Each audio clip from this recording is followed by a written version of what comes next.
종알이 가장 중요한 것을 지나갔다 이 말입니다. 이게 무슨 소리야? 이 고자라니! 내가 고자라니! 심재설은 고등학생 때부터 연극에 관심을 가지며 당시 유명 극단 포너의 연구생으로 입단해 엑스트라로 연기 생활을 시작한다. 그는 점차 주연 배우로 발돋움하기 시작해 극단의 간판 스타로 이름을 날린다. 1939년 직접 보협이라는 극단을 창립하고 친일 연극 활동에 앞장서기 시작하였고 광복 후 혁명극단을 창설하며 공산주의자로 활동하기 시작했다. 1946년 3.1절 기념 연극 님을 공연 후 기가중 광통교에서 항공우위 김두한 측의 권총 습격을 받아 생명에는 지장이 없었으나 매우 슬픈 것을 저격당한다. 이후에도 좌익 활동을 하다 체포되고 피습되는 일이 늘어나자 5월 북부 북한에서 활동을 이어간다. 심형 피습사건 1946년 3월 14일 1950년 한국 전쟁이 발발했고 월튼 해리스 워커 중장은 미탈군을 이끌고 한국에 파병되었다. 전쟁 초반 북한군의 강력한 공격에 밀려 겨우 낙동강에 방어선을 구축했다. 하지만 북한군에 밀린 한국군과 유엔군의 도전에 미국 정부는 남한을 포기하고 미군과 유엔군 전면 철수까지 고려했다. 이런 상황에서 낙동강이 밀리면 끝이라고 본 워커 중장은 온 힘을 다해 지켰고 한국은 꼭 지켜야 한다고 미국 정부 설득에도 힘썼다. 낙동강 방어를 동력으로 인천 상륙작전이 성공하였고 전세는 역전됐으나 워커 중장은 의정부에서 이동 중 교통사고로 사망한다. 한국 정부는 그를 기리기 위해 아차산의 워커일이라는 이름을 사용하기로 했다. 월튼 해리스 워커 사망일 1950년 12월 23일 인천 상륙작전으로 전세를 역전한 국군과 유엔군은 북진 통일을 위해 거침없이 북으로 진격해 나갔다. 이에 김일성은 중국의 개입을 강력하게 요구하기 시작했고 내전을 거치며 중국을 평정한 중국 공산당은 내부 지도부의 경로 끝에 마오쩌둥이 중공군 개입을 승인했다. 그들은 세간에 알려진 것처럼 인해 전순후 숫자만 많은 게 아니라 5년 동안 내전을 겪고 승리로 이끈 전쟁의 베테랑들이었다. 중공군 개입 후 다시 밀리기 시작한 연합군은 철수 명령을 내렸고 함경도를 뺏긴 연합군은 흥남항을 통해 철수하기 시작했다. 이때 수많은 피난민이 흥남항에 모였고 미군 지도부는 피난민을 데려가는 것을 꺼렸으나 김백일 장군, 현봉학 박사 등이 끈질기게 설득해 10만 명의 피난민도 거제도로 구해낼 수 있었다.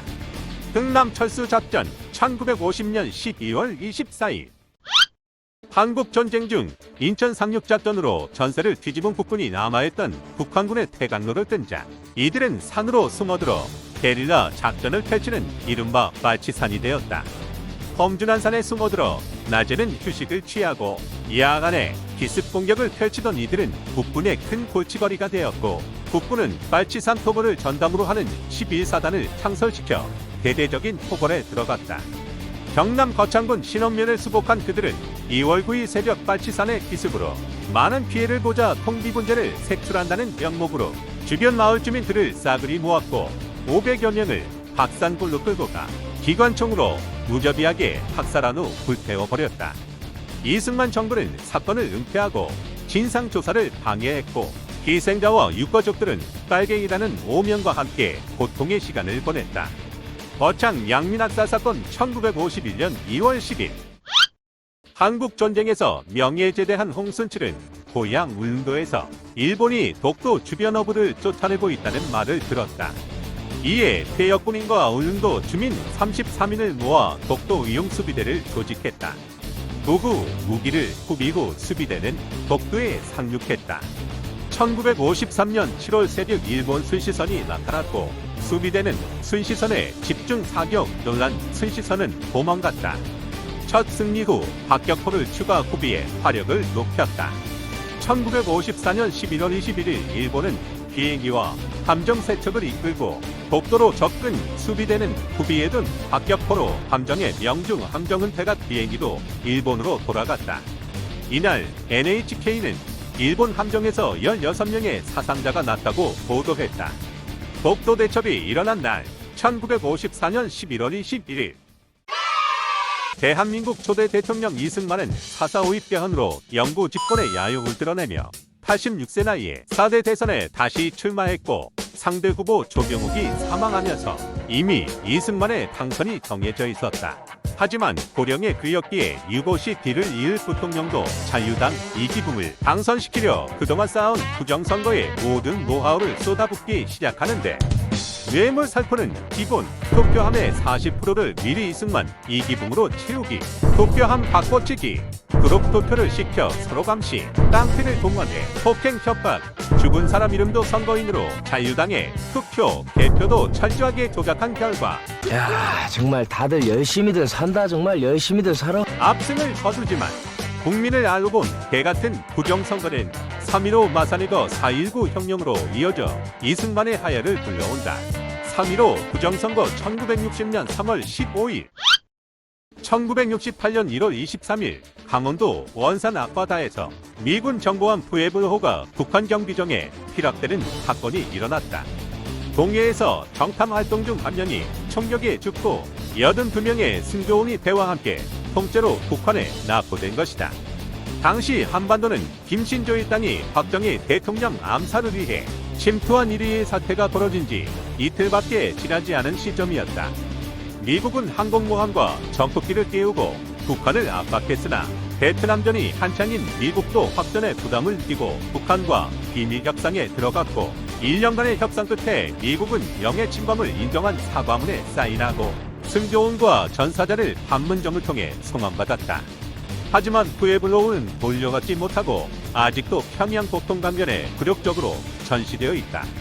푸에블로우 피랍사건 1968년 1월 23일 1970년 3월 17일 밤 강변북로 젊은 여인이 자신의 차 안에서 총에 맞고 사망하는 사건이 발생한다. 이승만의 자유당 시절 대구 부시장을 지내던 부잣집 금지옥 연막내 딸로 태어난 정인숙은 어려서부터 부족할 것 없이 사치스럽게 자랐다. 하지만 4.19 혁명으로 집안이 몰락하고 그녀의 인생이 바뀌기 시작하는데 사치와 허영심을 버리지 못한 그녀는 자연스럽게 발휘계로 흘러들어가 뛰어난 영어 실력과 남자 후리는 기술로 업계에 이름을 날리며 당시 최고의 요정 선웅각에 스카웃된다. 요정 정치 시대의 고관대자 그를 상대하던 그녀는 갑자기 아들을 한 명 낳으며 요정 생활을 은퇴한다. 높으신 분의 아들이라는 이빨을 털고 다니며 그녀를 스쳐갔던 남자들을 긴장시킨 그녀는 오히려 은퇴 후 더 호화스런 생활을 즐겼다. 그런 그녀가 피살된 후 경찰은 운전기사인 그녀의 오빠를 범인으로 발표했지만 과연 그럴까? 1965년 17살 나이로 청계천 평화시장에서 재봉보조로 일하던 전태일을 재단 보조를 거쳐 재단사가 되어 좋은 대우를 받았으나 어린 여성 노동자들이 열악한 노동 환경에 시달리는 것을 보면서 노동운동에 관심을 가지기 시작했다. 노동자들은 햇빛도 비추지 않는 좁은 다락방에서 어두운 형광등 불빛 속 하루 14시간씩 일을 했다. 1968년 근로기준법을 공부하면서 법조차 지켜지지 않는 현실을 개선해야 한다는 의지를 더욱 다지게 되었다. 1970년 11월 13일 평화시장 앞에서 근로기준법 화형식을 벌이려다 경찰의 강요로 무산위기에 놓이자 자신의 몸에 석유를 뿌리고 불을 붙인 채 근로기준법을 준수하라. 우리는 기계가 아니다. 구호를 외치며 분신했다. 1970년 11월 13일 삼선 개헌으로 7대 대통령 선거 출마가 가능해진 박정희는 막대한 선거 자금을 쓰며 김대중을 상대로 낙승을 예상했다. 하지만 김대중은 40%가 넘는 득표율을 기록했고 신승한 박정희는 위기감과 선거제도 자체의 회의감을 느꼈다. 대선 한 달 후 국회의원 선거에선 여당인 민주공화당이 참패했고 단독 개헌선이 무너졌다. 이제 박정희는 더 이상의 연임이 불가능한 상황이었다. 이에 박정희는 임기 시작 직후 비상조치를 선포하여 국회를 해산시켰고 비상계엄을 선포하였으며 11월엔 유신헌법을 부정투표로 가결시켰다. 유신헌법 내용은 대선 간선 제로 변경, 연임 제한 폐지 등으로 다음해 체육관 선거를 통해 박정희는 다시 대통령으로 취임한다. 8대 대통령 박정희 취임일 1972년 12월 27일 1972년 7.4 남북 공동성명이 발표되고 한반도는 따뜻한 훈풍이 돌았다. 하지만 웃으면서 땀따구를 날리는 북한은 뒷구멍으로 도발을 시작하는데 73년 3사단 백골부대는 DMZ 표지판 보수 작업을 실시하며 북한이 의도적으로 훼손시켜놓은 0654 표지판 보수를 끝내고 귀환하던 중 북한 지피에서 기습 총격을 받는다. 3사 단장 박정희는 수차례 사격 중단 방송을 하였으나 북한은 듣지 않았고 결국 사단 포병을 통한 도발원점 지피를 명중 폭파시키고 충격을 가하던 보병 배치선에 포탄 세례를 안겨둔다. 또한 포격 후 사단 내 모든 트럭을 동원 라이트를 켜고 최전 방해줄 세워 무력 시위를 벌인다. 사건 후 북한은 백골부대 상대로 2개 사단을 배치할 정도로 백골부대는 공포의 대상이 됐다. 백골부대 3.7원전 작전 1973년 3월 7일 1979년 국내 최대 가발수출 업체 YH 여공들은 열악한 노동 환경의 노조를 결성하고 맞섰으나 그들에게 돌아온 건 회사의 일방적인 폐업 선고였다. 그들이 마지막으로 기댄 건 당시 김영삼이 총재로 있던 야당 신민당이었다. 독재 정권 속 힘없는 야당 총재였으나 김영삼은 당사를 찾은 여공들에게 집회 장소를 내어줬으며 그들을 지켜주었다. 땅가구 하나만은 최고였던 영삼 이형은 당사 주변에서 감시하던 정복과 형사들을 발길질로 쫓아냈으며 현장에 나와있던 경찰서장 싸대기를 부려가겼다. 하지만 8월 11일 새벽 1000명의 경찰 기동대가 신민당사에 들이닥치며 무자비한 폭행으로 집회 참가자들과 신민당원들을 연행해가기 시작했다. 이 과정에서 노조 집행위원장이던 김경숙 씨가 사망하고 김영삼 총재는 경찰에게 구타당하며 상도동 자택으로 끌려갔다. 하지만 작은 일이라 생각했던 YH 사건은 박정희, 유신독재의 종말을 불러온다. YH 사건이 터지고 박정희 정부는 배후에 김영삼이 있다고 확신하고 그를 제거하려 한다. 신민당 총재직이 정지되는 등 정치적 탄압이 시작되자 김영삼은 오히려 뉴욕타임즈와 인터뷰를 갖고 미국의 박정희 정권 지지 철회와 한국의 원조 중지, 한국의 민주화에 미국이 압력을 행사해 줄 것을 요구한다. 존나 카리스마 있어.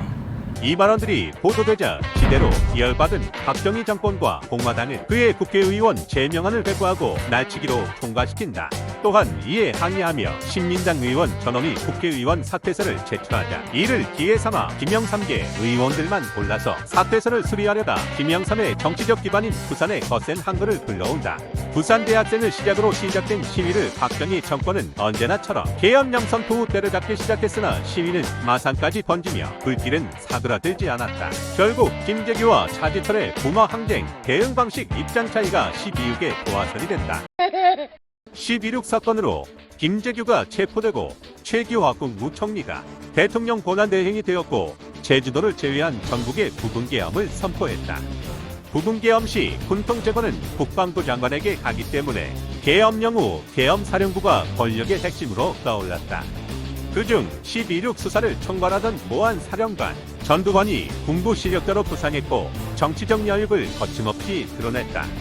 계엄사령관 정승환은 이런 전두환을 축출하려 했으나 전두환의 하나회에 의해 전두환의 귀에 먼저 소식이 전해졌다. 결국 1979년 12월 12일 전두환은 김재규와 동조했다는 혐의로 정승환을 체포, 신정승화 세력을 제압, 작전 개시 10시간 만에 반란은 성공했다. 이후 최규화의 하야로 전두환의 제5공화국의 서막이 열린다. 12.12 군사반란 1979년 12월 12일 박정희가 권력을 잡고 국가재건최고회의를 만들고 깡패를 때려잡았듯이 전두환도 권력을 잡자 국고위를 만들고 대중의 인기를 끌어보고자 삼청교육대를 만들어 범죄자와 인간 말종을 교화시킨다는 거창한 목표를 밝힌다. 혹시나 진짜 혹시나 해서 하는 말인데 삼청교육대가 교육대학이 아닙니다.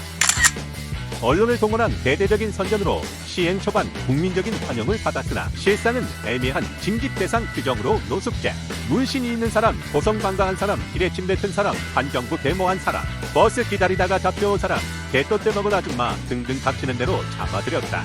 검경군이 총동원된 이 작전에서 기관끼리 경쟁이 붙어 애초에 계획된 2만 명보다 3배 늘어난 6만여 명이 징집됐으면 이들을 훈련, 노동, 교화시킨다는 명목으로 강압적인 군대식 훈련과 무자비한 폭행, 고문을 일삼았다. 300명이 넘는 사망자가 발생했으며 징집 인원 중 3분의 1 이상이 무고한 시민이었다.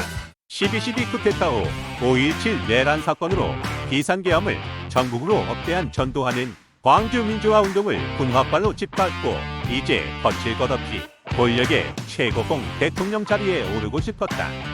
마지막으로 하나만 확인하고 전두환 부하들은 유명한 점쟁이들을 찾아다니며 그가 그렇지. 대통령이 대상인지 정대를 왕이 보고 될 다녔고 전두환이 대통령 팔자가 아니라고 한 점쟁이들은 싹 다 보안사로 끌고 가 뒤지게 됐다. 영문도 모른 채 끌려가 뒤지려 맞은 후 다시 점대를 본 점쟁이들은 하나같이 그가 대통령이 대상이라고 입을 모았고 전두환은 편안한 마음으로 최규하를 하야시키고 대통령 자리에 오른다. 이런 씨바 이럴 거면 점은 왜 받냐? 12.6 사건 수사로 부상해 12.12 군사 쿠데타를 일으켜 권력을 움켜쥔 전두환은 5.17 쿠데타를 거쳐 광주 민주화 운동을 피로 진압한 후 최규하를 하야시키고 체육관 선거를 통해 11대 대통령에 당선된다. 하지만 쿠데타로 정권을 잡은 정통성 없는 전두환에겐 냉담했던 미국과의 관계 개선이 너무나도 필요했다. 이에 전두환은 1982년 새로 들어선 레이건 정부에게 박정희가 추진했던 자주국방을 포기하며 미사일, 핵개발의 중단과 대량의 무기 구매 거래를 체결한 후 카터의 주한미군 철수 백지화를 얻어내며 미국의 승인을 받아냈다. 이후 바뀐 헌법에 따라 또다시 한적선으로 치러진 12대 대선에서 대통령에 선출되며 7년 동안 다시 정권을 잡는다. 전두환 12대 대통령 취임 1981년 3월 3일 WBC를 개같이 말아먹고 4월 1일 2023 프로야구가 개막했다. 쿠데타로 정권을 잡은 전두환은 민주화에 대한 국민의 열망과 관심을 딴 곳으로 돌리려고 백지화됐던 서울올림픽 유치전에 다시 끼어들어 유치에 성공, 국민 시선 돌리도 성공하며 상당한 재미를 본다.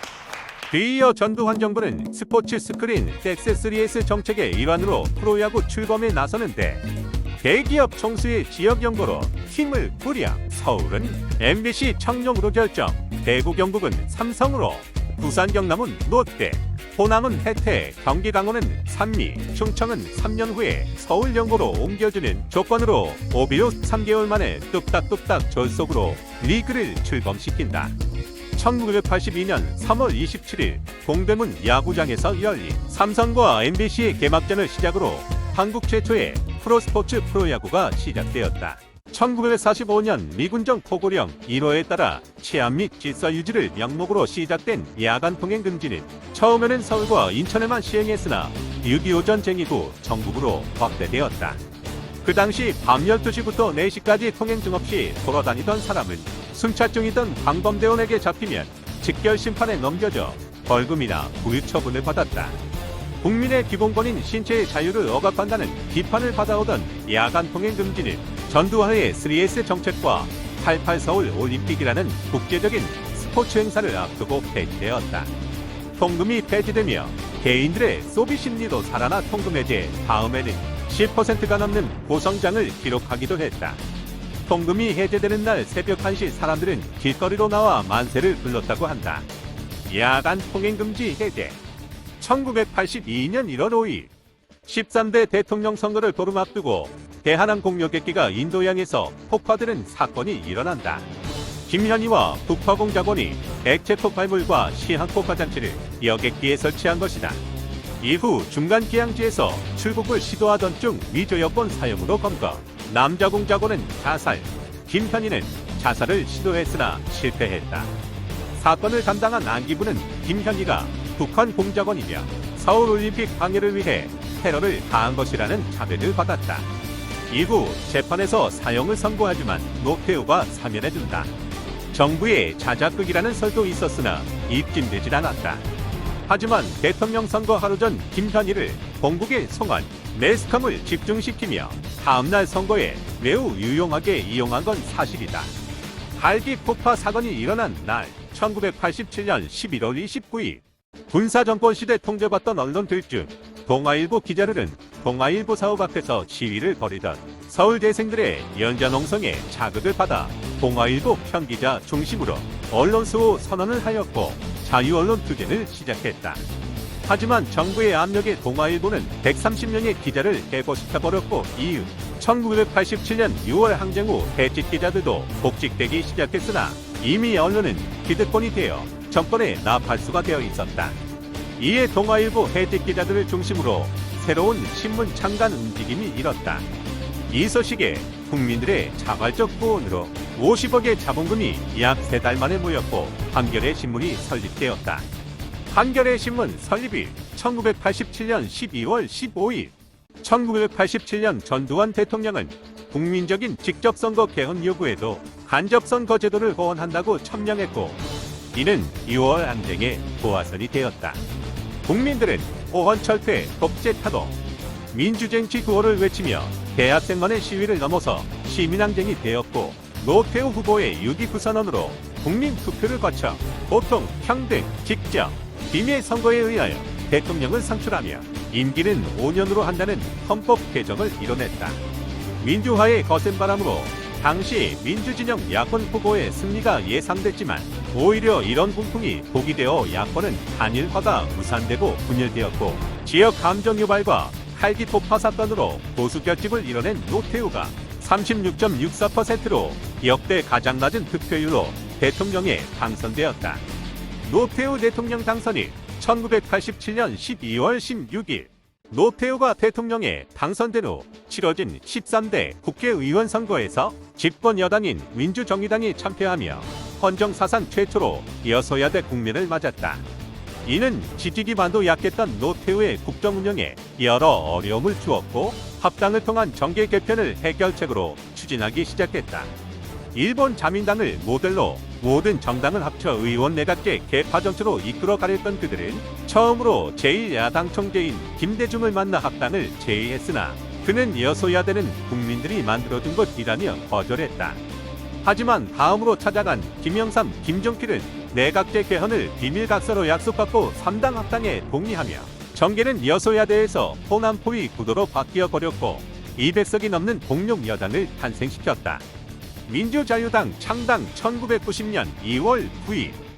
김영삼의 문민정부가 탄생하고 전두환, 노태우 과거 군사 정권에 대한 수사 요구가 빗발쳤지만 당시 검찰은 성공한 쿠데타는 처벌할 수 없다.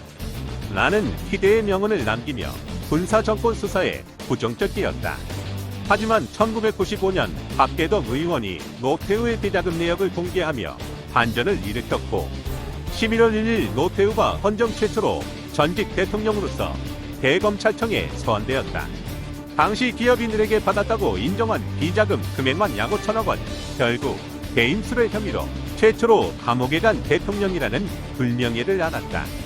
결국 뇌물죄로 징역 17년에 추징금 2,628억이 부과되었지만 같은 해 크리스마스에 대통령 사면으로 석방되었다.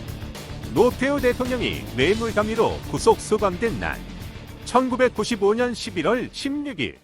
북한의 황태자 김정일은 첫사랑이던 성혜림을 잊지 못하고 유부녀이던 그녀를 강제로 이혼시키고 동거에 들어갔고 그 사이에 김정남이 태어났다. 1982년 스위스에서 그녀의 언니인 성혜랑의 아들 류일남이 한국으로 망명하는 사건이 일어난다.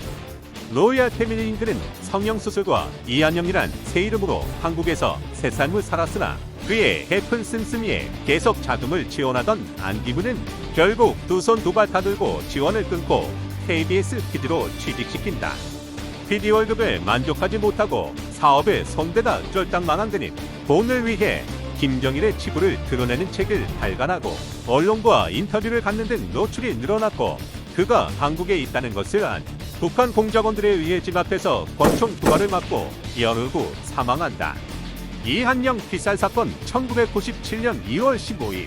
1942년 일본 육군 사관학교를 졸업한 이형근은 대한민국 국군 군번 제1번을 가진 군인이다. 그 군번 1번을 놓고 육군참모총장이 되는 최병덕과 심한 갈등을 일으켰는데 그는 이형근이 군내 실력자인 이응준 장군의 사이라 흑백으로 군번 1번을 받았다고 비난했다. 이들의 갈등으로 국군은 출발과 동시에 두파벌로 갈리는 계기가 되었다. 6.25 전쟁이 터지고 휴전협정 한국 측 대표를 맡았던 이응근 장군은 월간 중앙에 연재한 회고록에서 6.25 전쟁 10대 미스터리를 던지며 당시 한국군 내부에 간첩 내지는 북한과 공조하는 세력이 있었을 가능성을 제시했다. 하지만 6.25 연구학자들은 상당 부분이 우리군의 미숙함과 불온이라는 평가를 내놨다. 2002년 여러 논란에 그도 노환으로 사망했다. 이영근 장군 사망 2002년 1월 13일 16대 대선을 앞두고 한나라당은 40%가 넘는 지지율을 보이며 대세론을 형성한 이회창 후보가 버티고 있었고 새천년 민주당은 이인재 후보로는 승리를 낙관할 수 없었다. 이에 민주당은 대통령 후보 경선 방식을 당원 100%에서 당원 50% 일반국 민 50%로 변경하였고 전국을 순회하며 바람을 일으켰다. 그 바람은 2% 후보 노무현을 태풍으로 만들어 새천년 민주당의 경선은 대응액을 거두었다.